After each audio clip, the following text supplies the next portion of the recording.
Bon, bah, bonjour à tous, on va commencer ce deuxième webinaire qu'on organise, hein. Donc, l'idée, c'est d'organiser un peu régulièrement des webinaires comme ça, de présentation et de vous introduire et de vous présenter comment on travaille avec Harmony.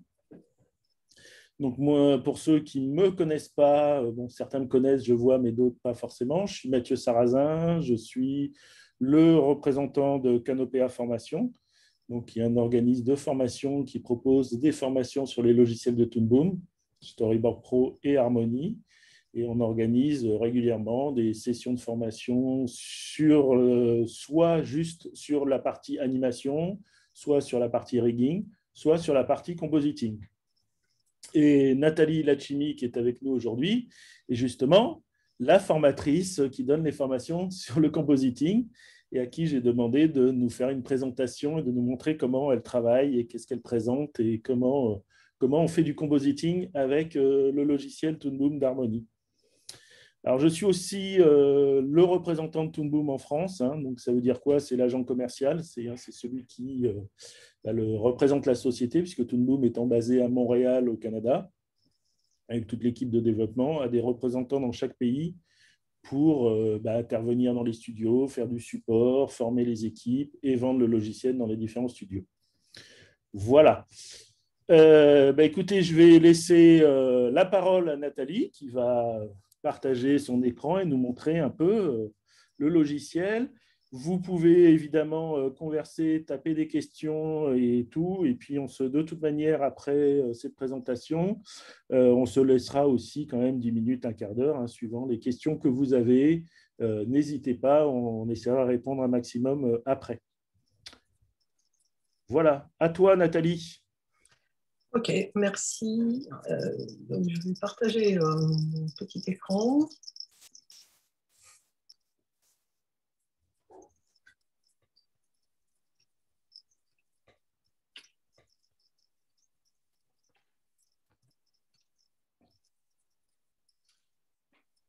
Voilà, alors j'ai pensé en fait pour aujourd'hui vous faire une petite présentation d'un plan d'une petite otarie qui s'amuse sous l'eau. Et en fait, ce que je voudrais, c'est que nous fassions ensemble le compositing de ce plan afin d'obtenir ce résultat. Je vais vous passer une petite vidéo, voilà, comme ceci. Donc là, je vais vous le repasser une deuxième fois, histoire de profiter un petit peu. Donc, à l'intérieur de ce plan, on va avoir plusieurs traitements. Ah. Ça fige, j'ai l'impression, ton play. Tu m'entends?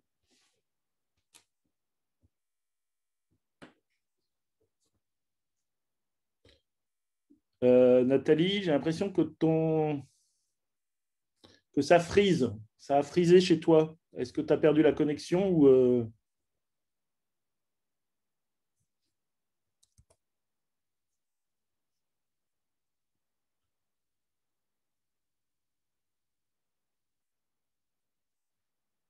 allô?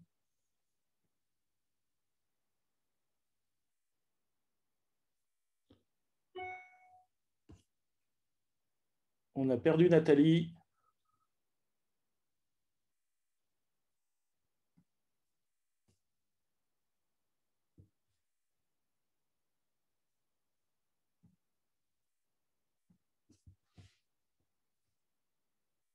Est-ce que vous me voyez toujours et vous m'entendez toujours ou pas? On a un problème.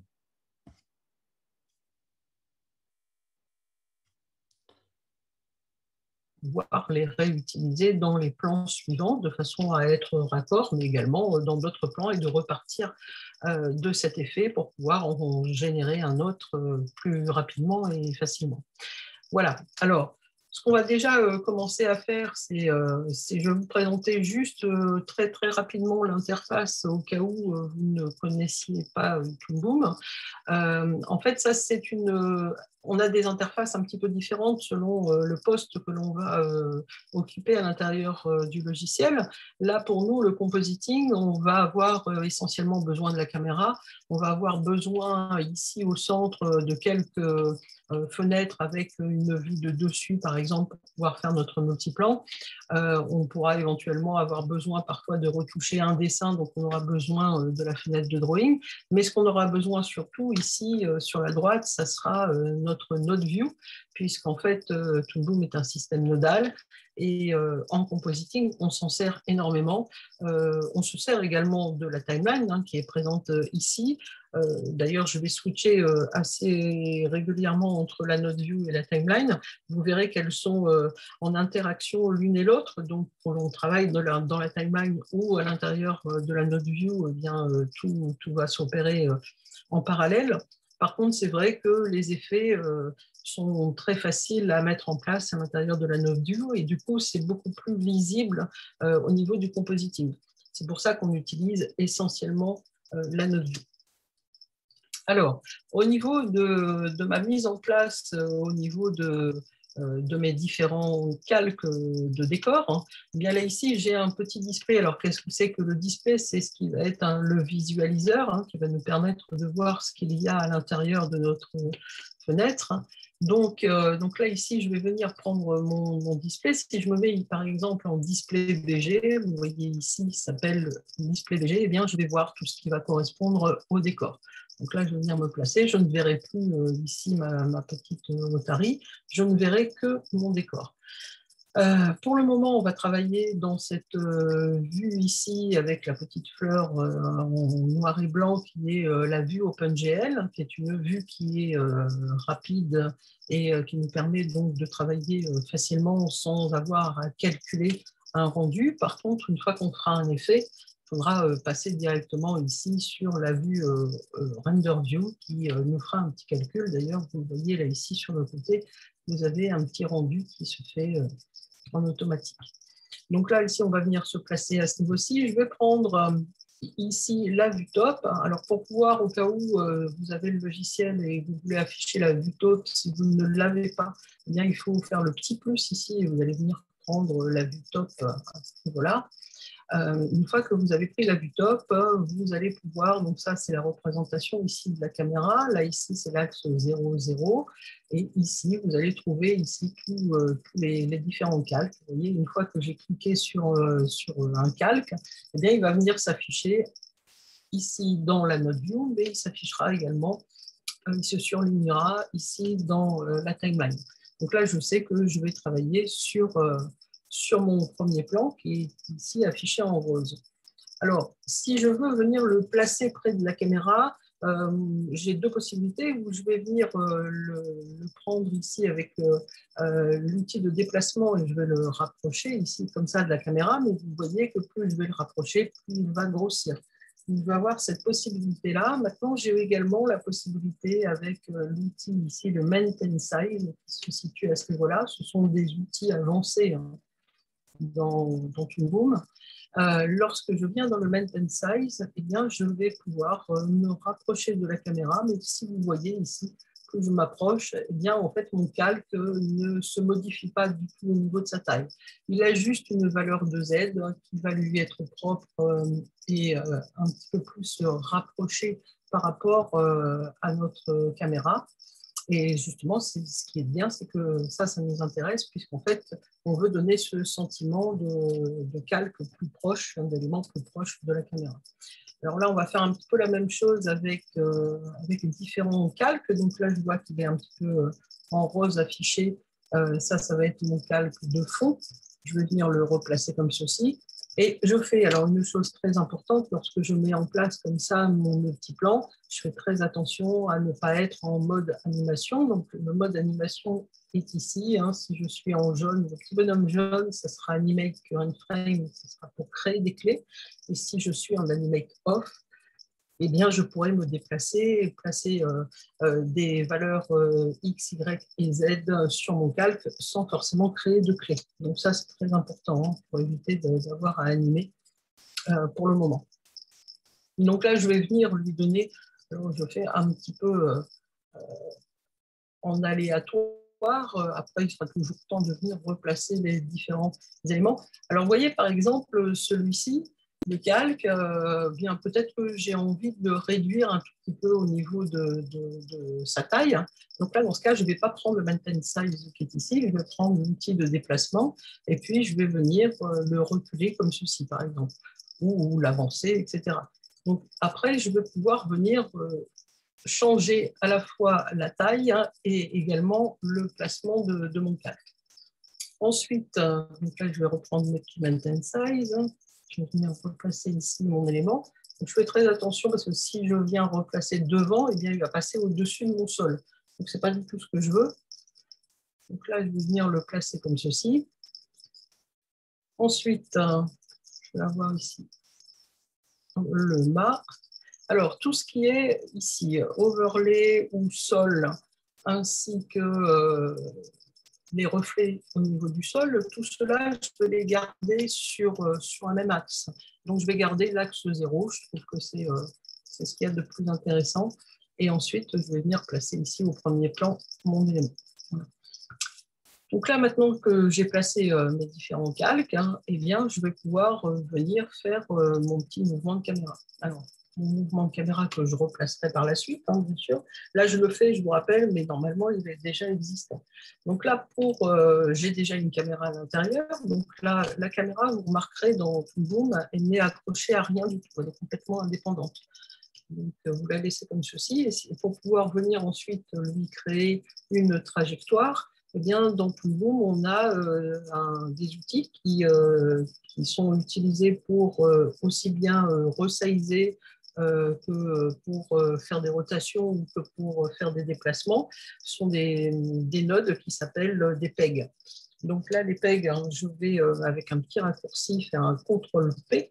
Et avec mon CTRL-P, eh bien, il va venir, une fois que j'ai sélectionné ma caméra, il va venir s'accrocher directement sur ma caméra. Il va prendre, comme il vient s'accrocher sur la caméra, il prend le même nom que l'élément sur lequel il s'est accroché avec un petit tiret P. Voilà. Donc au moins comme ça, je sais qu'il dépend de la caméra.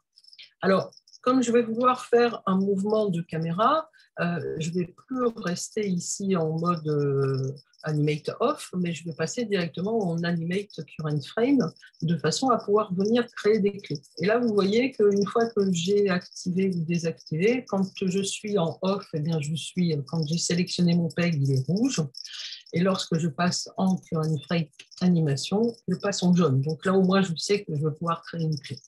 Donc, je vais me mettre sur la frame 10, par exemple. Et là, ici, eh bien, je vais pouvoir venir créer une clé. Alors, ou je fais un F6, qui est le raccourci pour pouvoir créer ma clé, ou alors je viens activer ce petit icône ici, qui est le keyframe plus, qui va me permettre donc d'afficher une clé. Au cas où vous ne l'avez pas, ça c'est toujours avec un clic droit à ce niveau-ci, ce sont les outils de chaque fenêtre. Donc là, entre autres, on est dans la timeline, donc c'est la timeline view. Donc là, je viens faire un petit plus keyframe, et puis je vais me mettre par exemple à l'image 60, par exemple. Et si je vais venir dézoomer un petit peu, j'ai toujours d'activer ici ma caméra, je viens prendre mon outil de déplacement, et là, je viens zoomer comme ceci. Et là, tout simplement, eh bien, en fait, on va avoir notre mouvement de caméra qui va se jouer avec les réactions plus ou moins rapides selon les différents positionnements de mes calques. À partir de là, eh bien, je vais peut-être vouloir également mettre un amorti. Comme dans beaucoup de logiciels, on a la possibilité de faire donc les amortis à la main, de les retravailler manuellement, mais par contre, on a également des outils qui nous sont déjà pré-programmés. Et entre autres, là ici, on a le fameux petit S qui nous permet de faire un petit ralenti de début, un petit ralenti de fin, donc plus ou moins accentué. Donc après, c'est à vous de sélectionnez celui que vous souhaitez. Bien évidemment, il sera toujours possible de venir après re-rentrer à l'intérieur ici et de venir retravailler ici nos courbes sans problème. Si je veux le faire un petit peu moins fort, eh bien, je vais venir rebouger ici mes tangentes ou l'accentuer comme ceci en étirant ma tangente. Ça, on a l'occasion de le voir si on se retrouve par la suite lors d'une petite formation. On développera tout ça un petit peu plus en détail. Donc voilà, donc maintenant, si je viens faire ma petite lecture, eh bien, je vais venir ici sur mon rendu et j'ai bien donc, mon mouvement de caméra. Vous pouvez voir qu'en fait, les mouvements de caméra sont quand même assez simples à aborder pour un débutant. Donc voilà pour le mouvement de caméra. Ensuite, au niveau du compositing, alors ça ici c'est mon petit cache, hein, ce qui va me permettre de voir ce que j'ai au niveau du rendu de la caméra. Je travaille souvent avec ça parce que comme ça c'est plus pratique pour pouvoir s'apercevoir des calques et entre autres par exemple de voir que par exemple j'ai un calque qui est coupé ici à ce niveau-ci, donc il faudrait que je vienne le repositionner. Donc je vais le sélectionner rapidement, comme celui-ci par exemple. Et alors là, bien, je vais pouvoir venir le reprendre. Alors je me mets surtout en Animate Off hein, pour ne pas avoir à créer de clé. Et puis là, je vais venir le remonter un tout petit peu comme ça. Désolée, ça me dérangeait. Voilà.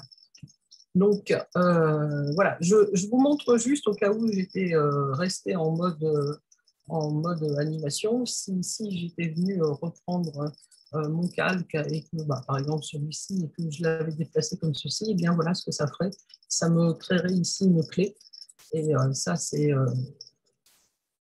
pas très pratique parce que sinon, ça peut faire des sautes si on ne s'aperçoit pas. Parce que quelques temps après, je peux venir rebouger comme ceci, par exemple. Et là, du coup, ben, je vais avoir une animation alors qu'en fait, ce n'est pas ce que je voulais. C'est pour ça qu'il faut bien faire attention de se mettre, si on ne souhaite pas faire d'animation, se mettre ici en mode non-animation. Voilà, alors maintenant qu'on a mis en place notre mouvement de caméra, logiquement, quand vous allez recevoir un plan, si vous faites du compositing, il sera maintenant comme ça, complètement comme ça. Peut-être que les multiplans ne seront pas mis en place, mais en tout cas, votre mouvement de caméra sera fait. Ce qu'il va falloir que vous fassiez maintenant, c'est faire l'ambiance et les traitements d'ambiance. Donc là, je vais venir me remettre sur mon display. Donc sur mon display, c'est-à-dire celui du plan final.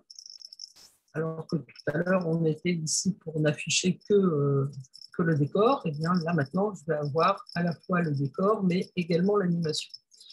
Et là, maintenant, ce que je vais pouvoir faire, c'est venir mettre un petit filtre sur mon Otari. Donc là, je viens faire ici mon mode de rendu.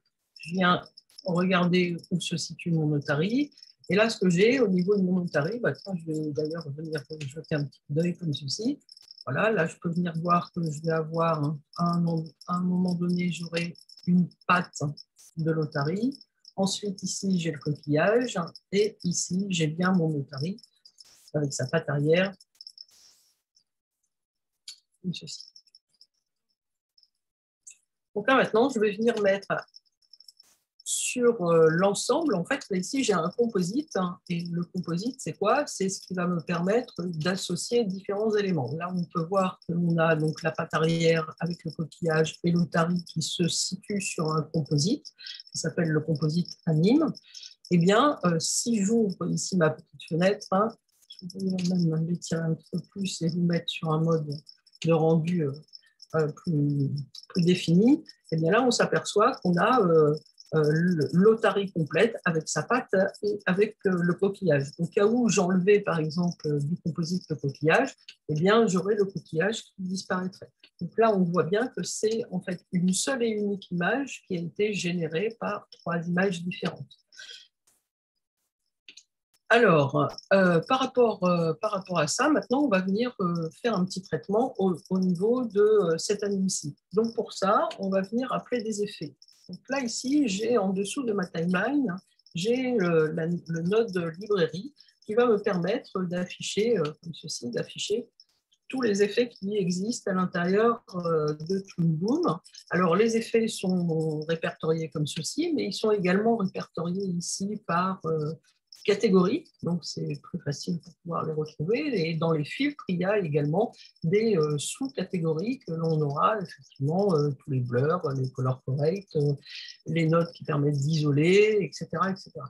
Ensuite, on aura donc différentes catégories aussi bien pour le compositing, mais également pour le build ou pour l'animation. Donc, certains ne seront pas utilisés en compositing, d'autres seront destinés au build ou à l'animation, mais pourront être peut-être un petit peu utilisés et détournés pour le compositing. Après, au fur et à mesure, on voit et on étudie les différentes possibilités pour pouvoir avoir notre résultat souhaité. Et vous avez également ici, vous avez des petits plugins qui sont rajoutés, qui sont payants bien sûr, et que vous pouvez rajouter à l'intérieur du logiciel. Alors là, pour le moment, je vais venir chercher un effet qui s'appelle, donc plutôt deux effets, un effet qui s'appelle le highlight et un autre effet qui s'appelle le tone. Alors le tone va pouvoir nous assombrir et nous faire une petite ombre sur le personnage, et le highlight va nous faire une lumière sur le personnage. Alors j'ai deux possibilités pour pouvoir aller les chercher. Je vais ou taper ici highlight, hein, comme ceci, et je commence à taper le nom, et dans ce cas, eh bien, il vient s'afficher, et dans ce cas, je peux le glisser directement à l'intérieur de ma note view, ou alors je vais pouvoir venir avec la touche entrée dans ma note view, je vais pouvoir venir ici sélectionner et appeler, par exemple, là, comme j'ai importé le highlight, je vais importer le tone, et là, ici, j'ai le tone qui s'affiche. Voilà, donc ils vont pouvoir se linker entre eux. Pour le moment, on va les désactiver de façon à pouvoir les brancher. Alors, dans les effets de Toon Boom, on a différents effets avec ou sans masque. Il y a certains effets qui ont plusieurs entrées, d'autres une seule entrée, d'autres une entrée plus un masque. Mais par contre, ils fonctionnent bien souvent de la même manière. On s'y retrouve assez facilement parce qu'une fois qu'on les a utilisés et qu'on voit qu'il y a un masque et une entrée sur la droite, eh bien, on sait que sur la droite, d'ailleurs, quand on vient ici placer notre petite flèche, on s'aperçoit que c'est noté image. Et par défaut, de toute façon, sur la droite, c'est toujours l'image qui doit être traitée. Si vous partez de ce principe-là, vous savez que vous devez rentrer l'image à traiter dans cette entrée de l'effet. Ensuite, là, ici, eh bien, il y a un petit masque là, ici au-dessus. Donc, si on laisse appuyer, on a l'affichage du mat qui s'inscrit. Donc, en fait, c'est pour recevoir ici le masque. Alors, qu'est-ce qu'on va faire? Eh bien, on va tout simplement utiliser cette animation. Alors, il y a d'autres méthodes pour le faire. Là, c'est une méthode parmi tant d'autres. Ce qu'on va faire, on va dupliquer en fait ce calque, celui-ci, cette image, qui est devenue une image en fait. On va dupliquer cette image et puis on va venir la décaler par l'intermédiaire d'un PEG. Je vous ai dit tout à l'heure que le PEG servait donc à pouvoir décaler, déplacer, resizer, retater, etc. des images. Et bien donc là, on va utiliser un PEG pour pouvoir décaler un tout petit peu et puis décaler vers le bas de façon à pouvoir nous faire ici une petite lumière. Alors l'avantage du tone et du highlight, c'est que comme en plus il y a un masque à l'intérieur, eh bien l'image, elle ne dépassera pas ici, elle sera systématiquement masquée par l'animation de base. Donc là, c'est vrai que ça nous permet d'avoir plusieurs nodes à l'intérieur de compiler, à l'intérieur d'un seul effet, et vous allez voir que c'est assez pratique. Alors, on pourrait très bien venir prendre ici l'association des trois images et puis faire un CTRL-C, CTRL-V pour pouvoir dupliquer et venir le rentrer ici en tant que masque. Mais par contre, on a un autre effet dans Toon Boom qui est très, très, très utilisé. Moi, je dis souvent que c'est un de nos meilleurs amis. C'est le PlyPeg. Alors, le PlyPeg, lui, il permet de faire une duplication, un miroir quelque part de l'image, un petit peu virtuel, de façon à ce que, en fait, c'est l'image qui est dupliquée par ce node-là. Alors, vous allez vite comprendre. Là, ici, je vais venir mettre… Donc, on avait dit que sur la droite, c'était toujours l'image qui devait être traitée qui rentre sur la droite. Donc là, quand on regarde le PlayPeg, on a une entrée bleue et on a deux entrées vertes. Tout à l'heure, je vous ai parlé du PEG.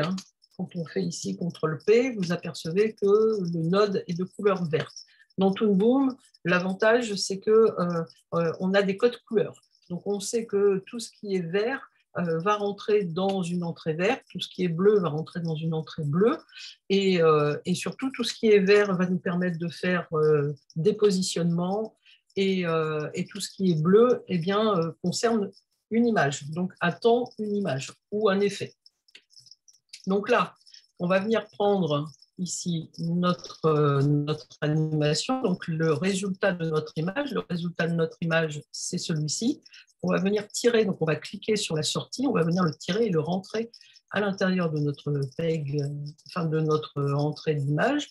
Et là, on va reprendre la sortie de cette image-là et on va venir la mettre sur le composite final.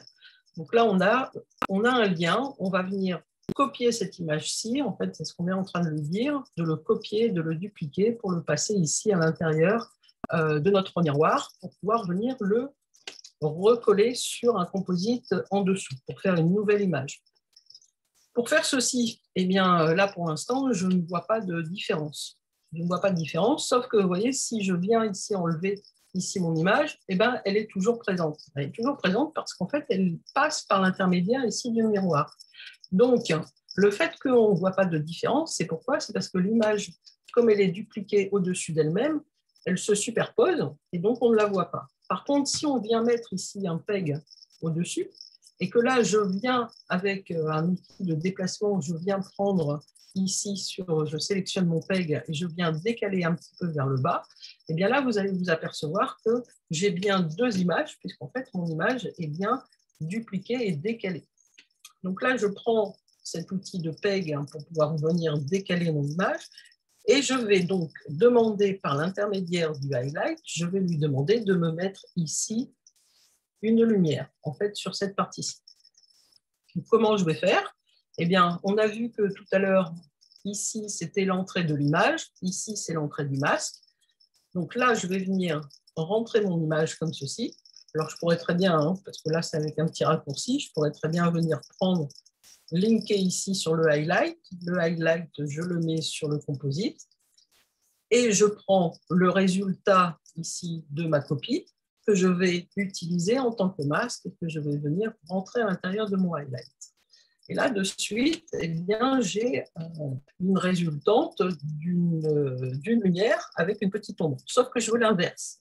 Donc, pour avoir l'inverse, eh bien, ou je double-clique ici sur mon petit masque pour pouvoir inverser, ou je sélectionne ici le highlight et je regarde dans les propriétés de mon calque, et là, ici, j'ai invert matte. Dans ce cas, je viens cliquer sur invert matte. C'est exactement la même chose que si j'avais double-cliqué ici pour l'inverser. Et là, quand je viens faire l'invert matte, eh bien, j'ai ma lumière qui est sur cette partie qui est décalée, et j'ai ensuite la couleur d'origine de mon personnage. Si là, je viens prendre mon PEG et que je viens redécaler à nouveau, si je décale un petit peu plus, eh bien, je vois que je vais pouvoir revenir redécaler un petit peu plus. Alors, je fais attention parce que comme il y a des trous, eh bien, ils sont représentés à nouveau en décalant. Si j'ai un trou ici, il va se décaler vers le bas. Donc, j'essaye de caler au mieux pour pas que ça se voit de trop. Sinon, il faudrait que je vienne reboucher. Dans ce cas, on fait un petit peu de rebouchage de plan. Ensuite, au niveau ici de mon highlight, eh bien, quand je l'ai sélectionné, j'ai dans ses propriétés, eh bien, j'ai différentes informations. Si je vais dans le tone et que j'affiche le tone, vous allez voir que j'ai également les mêmes informations. Comme dans pas mal d'effets de base, c'est-à-dire que vous allez avoir le radius, donc le radius qui va être du flou. Par défaut, il va être à 2.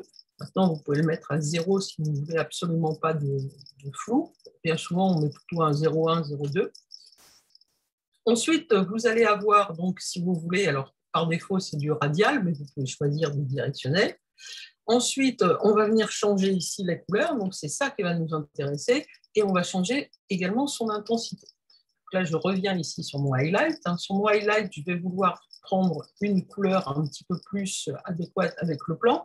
Donc là, je vais prendre ma pipette et puis je peux venir sélectionner ici une couleur comme ceci sur mon personnage. Donc là, j'ai une couleur qui correspond un petit peu plus à ce que vous voulez. Par défaut, c'est sur une valeur de 100 au niveau de l'alpha, ça va jusqu'à 255, sa valeur. Maintenant, je peux également jouer aussi au niveau de l'intensité, faire une intensité moins forte ou une intensité beaucoup plus forte. Donc là, je vais rester toujours sur 1, comme ceci. Et puis maintenant, ce que je vais vouloir faire, c'est l'inverse, c'est-à-dire cette partie-ci, eh bien, je vais vouloir l'assombrir. Donc, pour pouvoir l'assombrir, eh bien, je vais venir avec mon tone.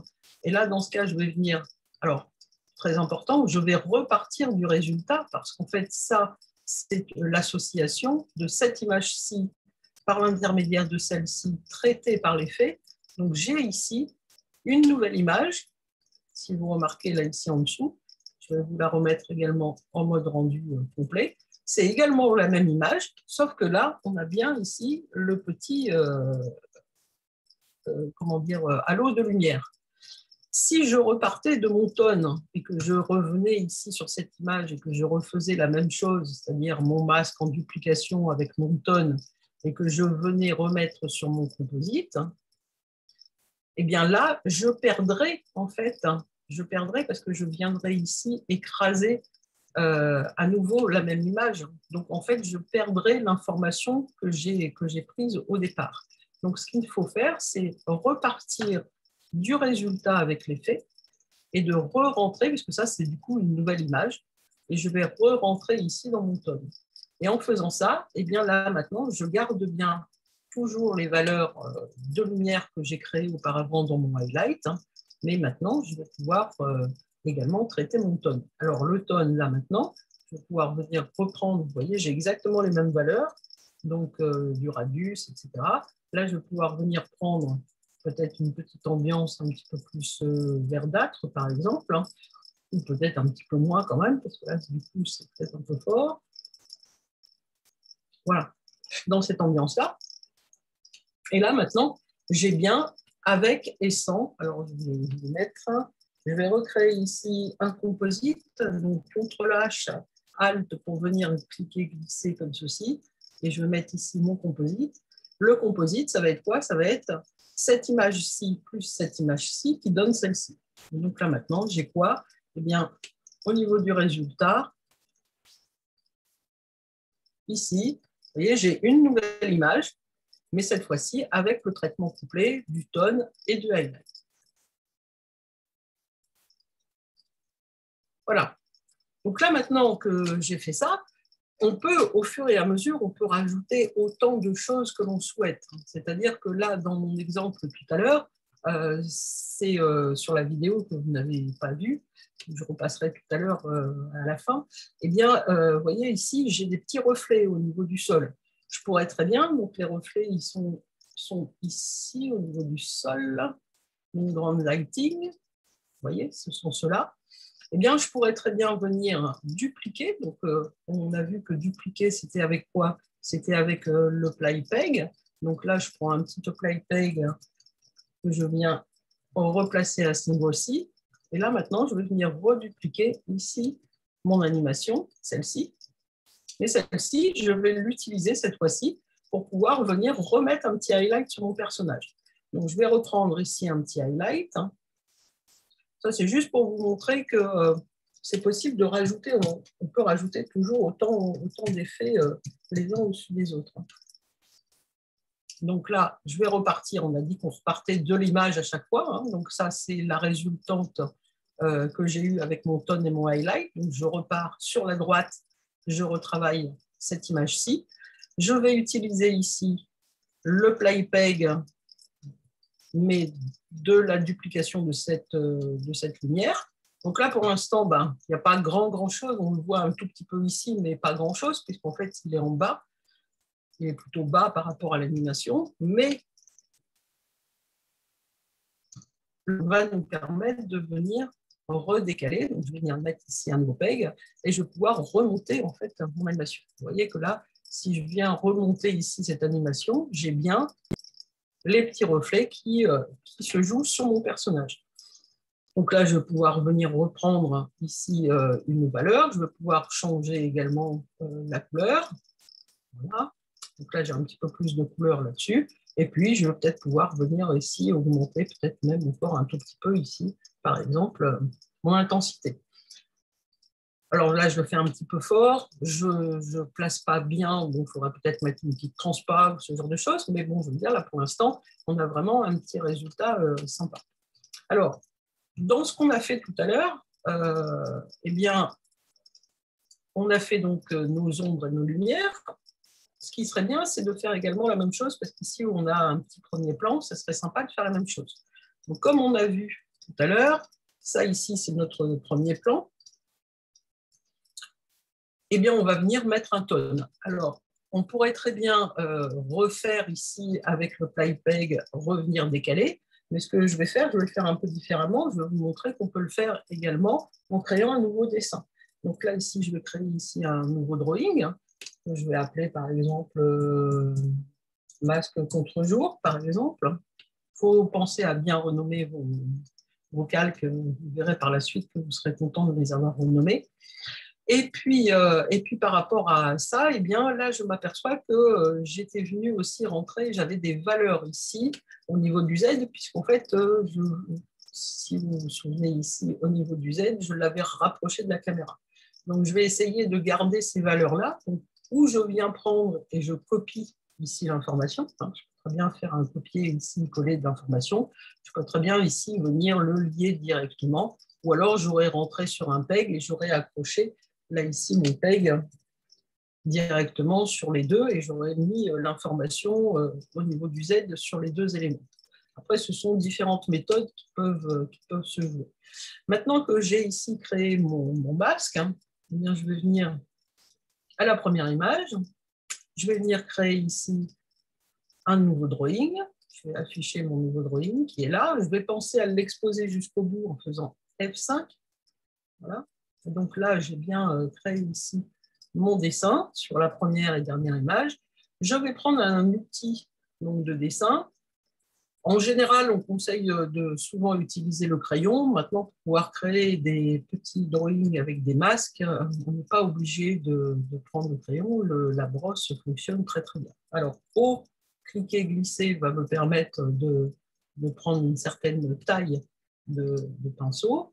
Et là, je vais venir prendre, alors je peux prendre la couleur que je veux, hein, ça n'a pas forcément une importance puisqu'on va s'en servir en tant que masque. Maintenant, sinon, si vous avez besoin d'aller chercher ici les couleurs, je le passe très très vite, mais ça, c'est ce qu'on voit également en formation dès le premier jour avec tous les outils, etc., comment faire les mises en couleur, réparer des couleurs, ce genre de choses, décerner, etc., et les palettes, bien évidemment. On voit ça dès le premier jour pour pouvoir savoir s'en servir, parce qu'on s'aperçoit que même si on ne fait pas de la mise en couleur systématique, on a souvent besoin d'avoir recours à la palette ou au drawing. Donc là, je prends ici n'importe quelle couleur, hein, on s'en fiche un petit peu, et là, je vais essayer de faire un truc comme ça. Voilà. Je viens ici, par exemple, faire une espèce de petite patate comme ceci, hein, qui n'a pas forcément une grande importance, et puis je vais venir ici le mettre à l'intérieur en couleur. Pourquoi je fais ça, que je dépasse? Eh bien, tout simplement, c'est que sur ce qu'on avait vu, le tone, hein, eh bien, on avait vu qu'il avait un masque. Donc, comme là, je vais utiliser à nouveau le tone pour pouvoir venir assombrir cette partie qui est dans la partie bleue, eh bien, je vais mettre, donc, quelle image je veux traiter? Je veux traiter le foreground, hein, qui est en fait cette image là, ici. Donc, je la mets sur la droite, ici, et je vais utiliser le masque. C'est exactement la même chose que ce qu'on a fait ici avec le PEG transformation qui était le miroir. Là, ici, je vais venir le mettre directement à l'intérieur, comme ceci. Je vais l'attraper. Voilà.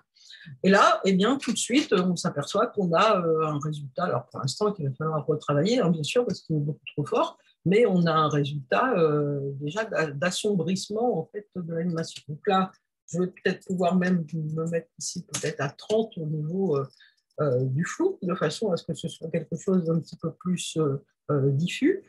Je ne suis pas forcément obligée de le mettre aussi fort que ça, je peux venir le baisser, mais je peux également aussi venir rajouter peut-être aussi d'autres effets, comme par exemple, je pourrais très bien prendre un color scale. Le color scale que je viendrai mettre sur l'image, là, comme celui-ci, par exemple, et je viendrai rajouter, par exemple, un tout petit peu ici de vert, alors un tout petit peu, j'ai dit, et puis un petit peu de bleu, voilà, pour avoir quelque chose, et surtout de venir baisser un petit peu de l'alpha. Donc en faisant ça, eh bien, je vais pouvoir éclaircir un petit peu mon animation. Donc là, je vais faire comme ceci, je vais juste tirer ce lien-là pour pouvoir venir le remettre en dessous, et lui, je vais repartir comme ça. Voilà. Donc ça, ici, je vais avoir une image avec un petit traitement, et ensuite, ici, j'aurai ensuite mon tone qui viendra se placer. Hop. Voilà. Voilà. Donc, avec un sang, par exemple, ça nous permet d'avoir d'autres ambiances. Alors, on n'était pas obligé, hein, on aurait très bien pu ne pas mettre ici le color scale. C'est juste, moi, c'était pour vous montrer qu'on avait la possibilité de retravailler à nouveau également les couleurs, si on le souhaitait, avec les teintes, hein, les différentes teintes. Voilà, alors là pour l'instant on a déjà pas mal traité ici notre plan. Ensuite, hein, eh bien, ce qu'on va pouvoir faire, c'est venir rajouter peut-être une petite turbulence. Alors pour pouvoir rajouter la turbulence, on va venir la rajouter. Il y a plusieurs méthodes hein, pour pouvoir la rajouter, mais on va peut-être pouvoir venir la rajouter sur l'image complète. Si on vient et qu'on descend complètement en bas, on va voir qu'on a ici un composite. Avec, sur le composite, on a le lien du composite avec tous les décors qui sont ici, sur lesquels on vient remettre l'autre composite sur lequel on a notre petit Otari avec tous ces filtres et contre-jours. Et donc, en fait, ça nous fait une image avec, eh bien, si je viens en résumer comme ceci, on a vraiment la résultante du décor plus de l'animation. Eh bien, c'est là-dessus qu'on va venir mettre une turbulence. Alors, pour pouvoir mettre la turbulence, on va venir prendre ici un effet de turbulence. On va venir prendre ici l'effet de turbulence et puis on va venir tout simplement, vous voyez, à chaque fois ici on a une entrée, une image avec, bon ça c'est pour le déplacement de la turbulence, mais on n'est pas obligé de le mettre, donc on a ici une entrée et quelle image on veut traiter? Eh bien, on veut traiter le résultat ici de notre composite, donc on vient mettre notre turbulence en dessous. Alors, pardon, voilà. Alors, ce que j'ai fait également, c'est que pour pouvoir avancer un petit peu, parce que c'est vrai qu'on m'a dit que j'avais qu'une demi-heure, et puis je me perçois qu'il est 7 heures bientôt.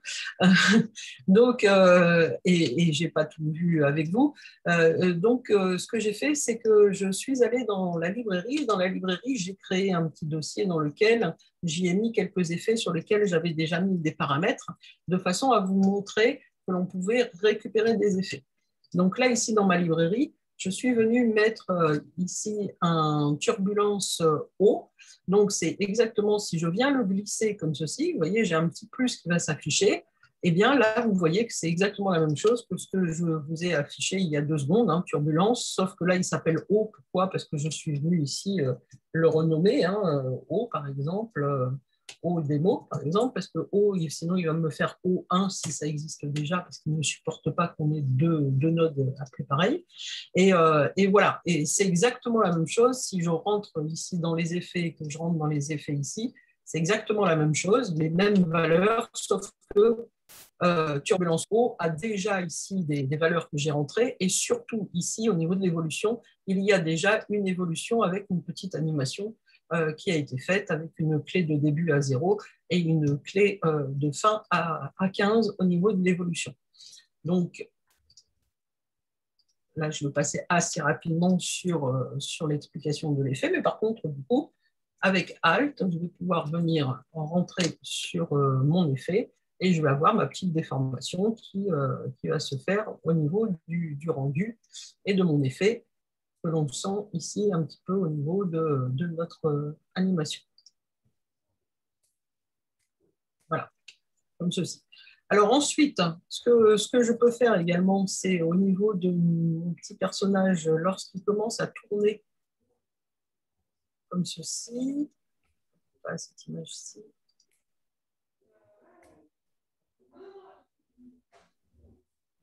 On va dire à peu près à partir d'ici, eh bien, ce qu'on peut faire, c'est venir lui rajouter un petit flou. Donc là, pour ça, on a différents modes de flou. Alors là, ici, ça, c'est notre résultat de notre personnage. Donc, c'est sur ce personnage-ci qu'on va venir mettre un petit flou. Et là, on va venir choisir. Alors, je vais passer directement dans, pour vous montrer, au niveau des filtres, hein, au niveau des blurs. Voilà, on a un grand choix de flou. Alors, on pourrait très bien mettre un blur directionnel, par exemple, mais on a aussi un petit blur radial zoom qui est assez sympa aussi et qui va nous permettre de modifier et de donner une orientation en fait à notre flou. Alors, vous voyez, là, pour l'instant, je ne reprécise pas, je le fais en direct, mais je pense que vous avez compris. Sur la droite, eh bien, c'est l'image qu'on doit traiter. Et ici, eh bien, on aurait effectivement un point de focus si on voulait venir positionner à partir de où notre zoom partirait, par exemple. Là, c'est pas forcément, on ne va pas forcément rentrer dans ce détail-là, mais on va venir rentrer ici notre zoom. Je vais venir ici afficher mon radial zoom. Vous voyez, là, je viens de switcher entre la note view et avec la timeline. Et en fait, là, ici, dans la timeline, lorsque je viens me mettre, je sélectionne ici mon effet, je fais haut, la timeline a la gentillesse de venir m'afficher où se situe mon effet. Alors, dans la timeline, vous voyez, il y a des petits onglets un petit peu différents. Donc là, avec des étoiles, ce sont des effets. Avec des petits carrés, losanges et cercles, eh bien, ça représente un drawing. Et puis, tout ce qui a une petite tangente là, ici, eh bien, ça représente des trajectoires, des pegs. Donc, là, ici, mon radial zoom. Les petits plus vont me permettre d'ouvrir les fenêtres avec les informations. Mais c'est exactement la même chose que si je sélectionne et que je rentre dans mon layer property, là, ou mon petit carré jaune, tout est pareil. Et là, je vais avoir aussi la possibilité de rentrer des informations. Donc, des informations au niveau de la puissance de mon flou. Donc, si je lui mets par exemple 3 en puissance, et puis vous voyez ici, j'ai des presets qui sont déjà mis en place. Alors après, je pourrais venir les changer, hein. Mais là, ici, j'ai déjà des presets qui me permettent d'avoir dans un sens, dans un autre, ou que dans un sens, ou dans un sens seulement, etc. Et donc, dans ce cas, je vais pouvoir venir mettre les informations. Ensuite, je vais peut-être essayer de le faire un petit peu plus léger. Voilà.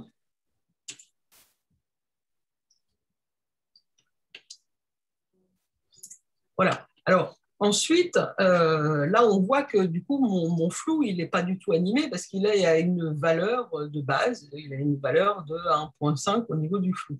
Si je veux venir lui créer une clé pour pouvoir l'animer, eh bien là, je vais venir lui demander à ce que cette fonction soit animable. Et là, dans ce cas, je vais pouvoir venir créer avec un petit plus ici, je crée une clé et je me mets un petit peu plus en amont, par exemple, ici. Et là, ici, je viens me mettre à 0.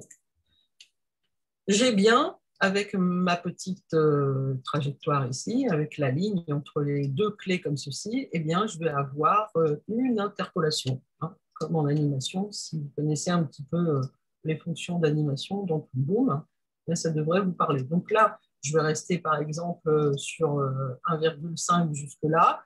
Et puis, une fois qu'elle sera revenue ici, eh bien, je vais la repasser à 0. Et là, je vais la faire revenir comme elle était auparavant, sans flou, sans quoi que ce soit.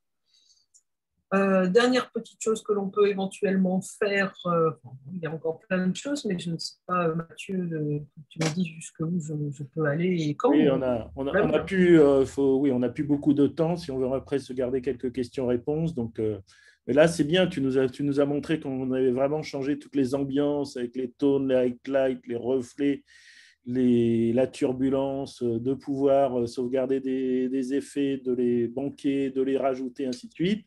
Évidemment, de pouvoir animer les effets de type blur et tout. On pourrait faire beaucoup, beaucoup plus, bien sûr. C'est ça qui est chouette. Est-ce que tu n'aurais pas une scène finie juste à nous montrer pour nous montrer un peu derrière voilà ce qu'on pourrait autrement faire et puis après on va voir s'il y a des questions. Oui, oui, tout à fait. Là, je peux montrer. Donc, j'ai un autre plan comme ceci, par exemple. Donc, je vais pouvoir. Je ne sais pas si je peux vous montrer. J'espère qu'en en vous montrant la vidéo, ça ne va pas couper. Sinon, ça, c'est un plan typiquement composité qui est là. Donc là, vous pouvez voir qu'en plus, à l'intérieur de la note view, on va pouvoir venir être assez clair et précis parce qu'on va pouvoir mettre des backdrops qui vont nous permettre d'afficher, par exemple, la colonne 4. Si ici, je viens la désactiver et que je la réactive, vous voyez, ça correspond à cette colonne-ci. Donc, ça me permet de travailler quand même, franchement, beaucoup plus clairement, même si ça reste un système nodal, il y a beaucoup de gens qui en ont peur. Ben, vous voyez, c'est quand même assez simple. Le personnage, il est ici, le piédestal est ici avec sa statue.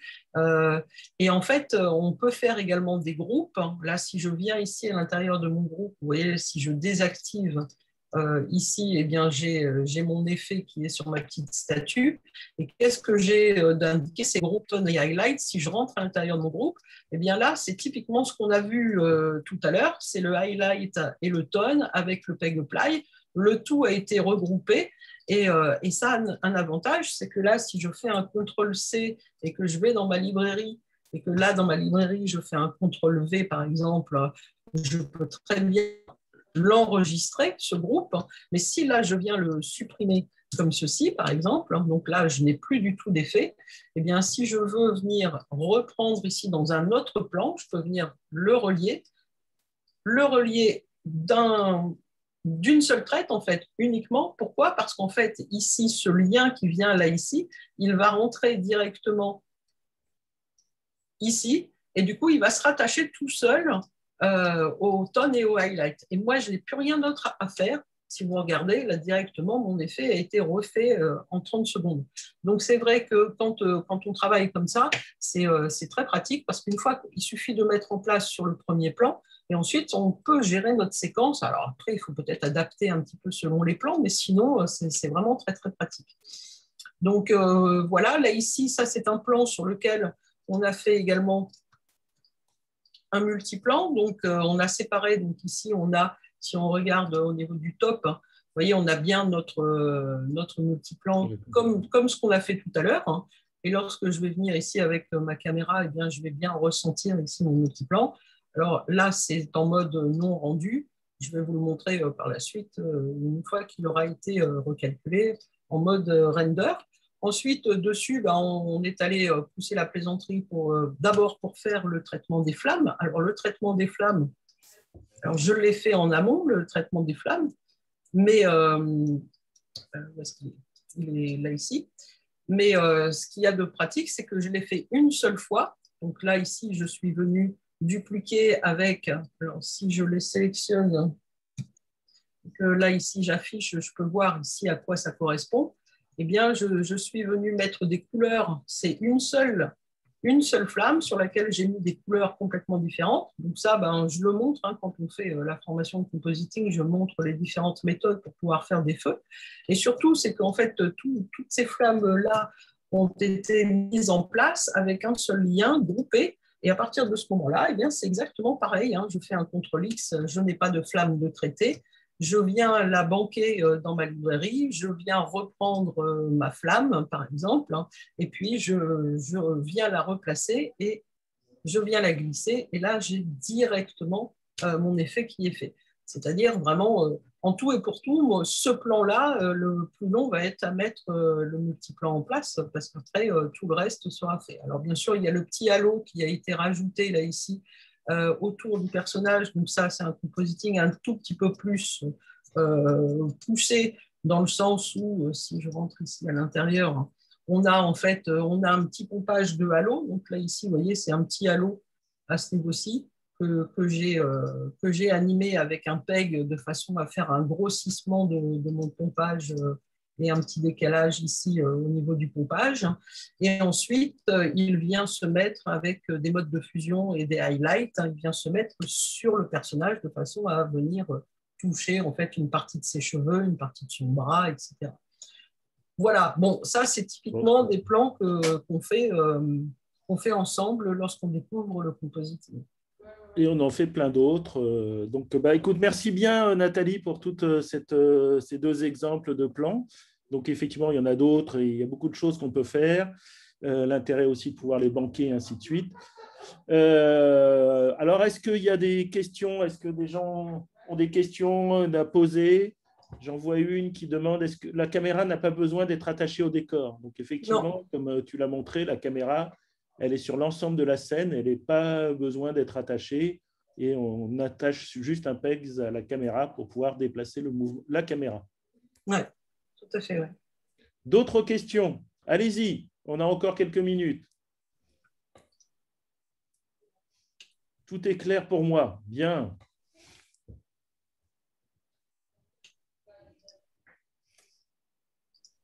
Est-ce qu'il y a d'autres questions encore? Non?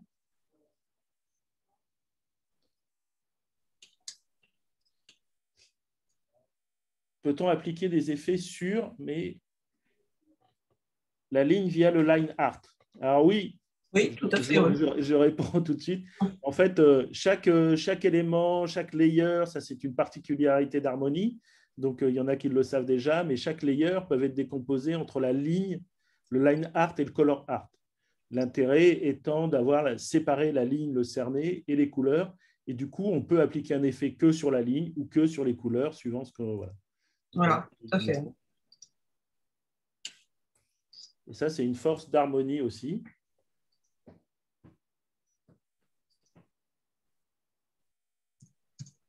Y a-t-il des banques d'effets dispo, genre à acheter?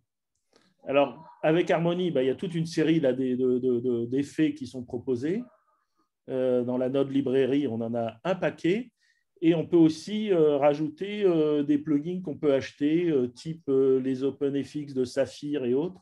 Oui, cela, oui. Voilà, je crois que Nathalie a sur sa machine une banque d'effets de chez Saphir, qui peuvent être des explosions, des feux d'artifice, tout ça. Donc, tout ça, c'est des plugins qui pourraient se plugger sur After Effects ou sur Nuke, peuvent être compatibles avec Harmony et donc se rajouter à la banque d'effets déjà disponible dans Harmony. Parce qu'il y en a déjà beaucoup qui sont proposés par Harmony. On a aussi des particules. Bon, on a beaucoup de choses. Oui, tout à fait. Et puis des particules, on a différentes sortes. On a des particules, des exemples qu'on peut partir d'exemples de particules et ensuite les remodifier par la suite, etc. C'est tout à fait… Mais ils existent déjà. En fait, on a déjà les particules existantes à l'intérieur. Voilà. On vient de nous rajouter des petits confettis. Voilà. D'autres questions avant qu'on se quitte?